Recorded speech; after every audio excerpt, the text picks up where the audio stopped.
ನೆನ್ಸ್ಕೊಳ್ಳಿ ನಿಮ್ಗೆ ಗೊತ್ತಿದ್ರೆ ಎನಿಮಿ.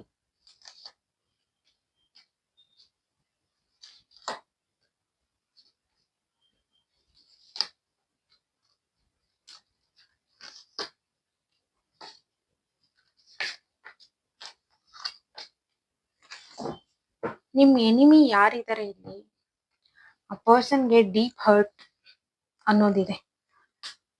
ಅವರು ನಿಮ್ಮ ಹತ್ರ ಸಾರಿ ಕೇಳ್ಬೇಕು ಅಂತ ಇದ್ದಾರೆ. ಅವರಿಗೆ ಸುತ್ತಲೂ ಆಪ್ಷನ್ಸ್ ಇದ್ರು ಮೇ ಬಿ ಇದು ಒಂದು ಫ್ರೆಂಡ್ಶಿಪ್ ಅಲ್ಲಿ ಇರ್ಬೋದು. ಎನಿಮೀಸ್ ಯಾರು ಬೇಕಾದ್ರೂ ಆಗಿರ್ಬೋದು. ನಿಮ್ಗೆ ಯಾರಿದ್ದಾರೆ ಅವ್ರ ಬಗ್ಗೆ ಥಿಂಕ್ ಮಾಡ್ಕೊಂಡು ನೋಡಿ.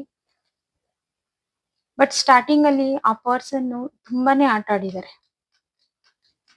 ಬಟ್ ಈಗ ಅವರಿಗೆ ಸುತ್ತಲೂ ಆಪ್ಷನ್ಸ್ ಇದ್ರು ನೀವೇ ಬೇಕು. ನೀವು ಒಂದ್ ಫ್ರೆಂಡ್ ಆಗಿ ನೀವೇ ಬೇಕು. ಬಿಕಾಸ್ ಅವರು ಬುದ್ಧಿ ಬಂದಿದೆ ಅವ್ರಿಗೆ. ಅವರು ನಿಮ್ಮ ಹತ್ರ ರೀಕನ್ಸಿಲೇಷನ್ ಮಾಡ್ಕೋಬೇಕು, ನಿಮ್ ಜೊತೆಲಿ ಇರ್ಬೇಕು ಅಂತ ಥಿಂಕ್ ಮಾಡ್ತಾ ಇದ್ದಾರೆ ಆ ಪರ್ಸನ್. ಬಟ್ ಈಗ ಸದ್ಯಕ್ಕಂತೂ ಆ ಪರ್ಸನ್ ತುಂಬಾ ಡೀಪ್ ಹರ್ಟ್ ಅಲ್ಲಿ ಇದ್ದಾರೆ. ಬಿಕಾಸ್ ನಿಮ್ ತರ ಪರ್ಸನ್ಗೆ ಯಾರು ಸಿಕ್ಕಲ್ಲ. ಇವನ್ ಎಲ್ಲಾದ್ರಲ್ಲೂ ಅಷ್ಟೇ, ಒಂದ್ ಫ್ರೆಂಡ್ ಆಗಿರ್ಲಿ, ಒಂದ್ ರಿಲೇಶನ್ಶಿಪ್ ಅಲ್ಲಿ ಆಗಿರ್ಲಿ, ಮೇ ಬಿ ಒಂದ್ ನೇಬರ್, ಯಾರ್ ಬೇಕಾದ್ರೂ ಆಗಿರ್ಬೋದು, ಇಲ್ಲ ಒಂದ್ ವರ್ಕ್ ಮಾಡೋ ಕಡೆ ಆಗಿರ್ಬೋದು. ಆ ಪರ್ಸನ್ ನಿಮ್ಮನ್ನ ಅಬ್ಸರ್ವ್ ಮಾಡ್ತಾ ಇದ್ದಾರೆ. ನಿಮ್ ತರ ಯಾರು ಸಿಕ್ಕೋದಿಲ್ಲ, ಏನೇ ಇದ್ರು ಆ ಪರ್ಸನ್ಗೆ ನೀವೇ ಬೇಕು ಅಂತ ಹೇಳ್ತಾ ಇದ್ದಾರೆ. ಕ್ಲಾರಿಫೈ ಮಾಡೋಣ. Universe please clarify the cards.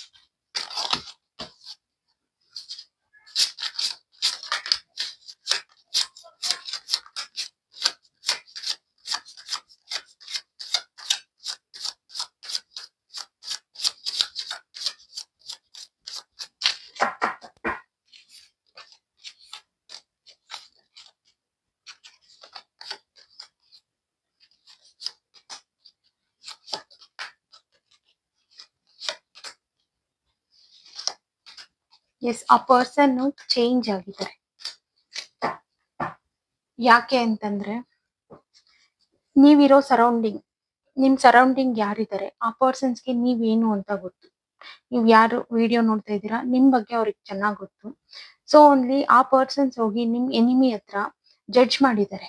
ಯಾಕೆ ಅವ್ರ ಮೇಲೆ ಈ ತರ ಮಾಡ್ತೀಯಾ, ಅವ್ರ ಆ ತರ ಪರ್ಸನ್ ಅಲ್ಲ, ಆ ತರ ಮಾಡ್ಬೇಡ ಅನ್ನೋ ತರ ಎಲ್ಲ ಹೇಳಿದ್ದಾರೆ ಪರ್ಸನ್ಗೆ. ಆ ಪರ್ಸನ್ಗೆ ಅವ್ರ ಲೈಫ್ ಕಡೆ ಗಮನ ಕೊಡೋದ್ ಬಿಟ್ಟು ಬರೀ ನಿಮ್ ಲೈಫ್ ಕಡೆ ಗಮನ ಕೊಡೋದಾಗ್ಲಿ, ನಿಮ್ಮನ್ನ ಹೇಟ್ ಮಾಡೋದು, ಅದೇ ರೀತಿ ಆಗಿತ್ತು.